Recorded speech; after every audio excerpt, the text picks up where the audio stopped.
Few people can say that their family history crossed paths with Abraham Lincoln's, but our family can. My great-great-uncle, Green Taylor, grew up in Troy, Indiana in the early 1800s, where a 17-year-old Abraham Lincoln once worked for our family. In this letter, he recalls those years, giving us a rare personal glimpse into Lincoln's early life. I'm honored to share his words with you while I paint the Lincoln Memorial, and if you enjoyed today's video, don't forget to like, comment, share, and subscribe. YouTube kind of likes that stuff.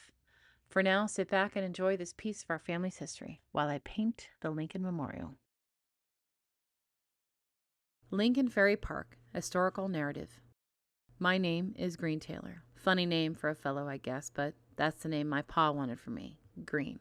My pa was James Taylor, and we lived in the small village of Troy, right over there, close to where we're standing now. Pa was a mite important fellow in Troy in 1826. He had a hand in a bunch of business ventures. One of them he had was a ferry boat that he operated across the Anderson River, just where it empties into the Ohio River right there. Now this time I'm talking about, I was a lad of 12. Along about then, Pa decided to hire himself a captain for that ferry boat. After all, Pa was the boss, and I guess he figured that he could find somebody else to do the work. Well, the fellow he hired to run that ferry boat was none other than Abe Lincoln. Abe was 17 then. A big, strong, lanky guy who lived with his folks over on Pigeon Creek, about 15 or so miles from Troy. He might have lived over there, but he was in Troy most days. After his chores at home, he'd walk into Troy, the closest town to his cabin, and stay over at the post office till he got the newspaper read.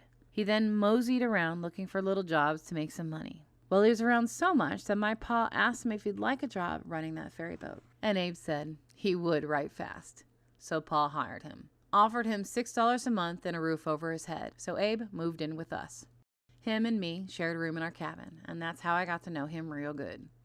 Pa's ferry was big enough to hold a wagon and a team of mules, and it was a pretty good business.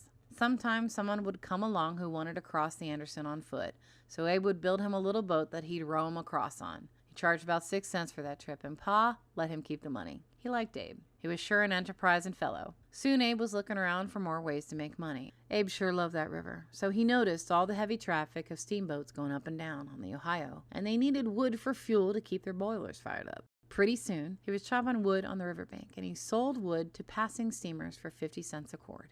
It wasn't long before he came up with yet another idea for getting rich. He built himself a fair-sized rowboat, and he began taking passengers out into the Ohio so they could board a passing steamboat midstream. Why, the first 2 men he took out onto the middle of the river, they each gave him a shiny silver $50. $1 a trip.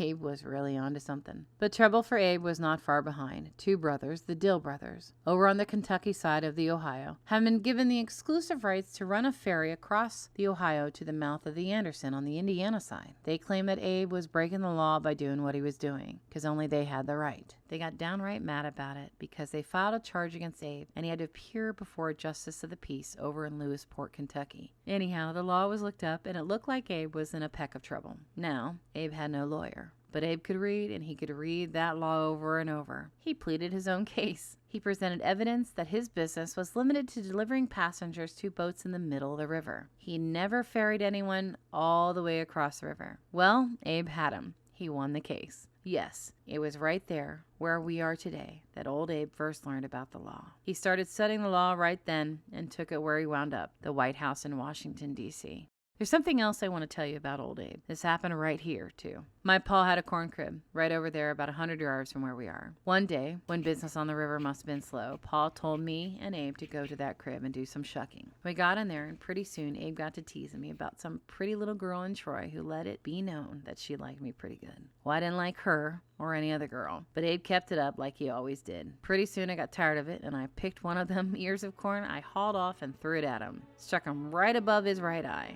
The blow left a scar that old Abe had until the day he died. Happened right here in Perry County, Indiana.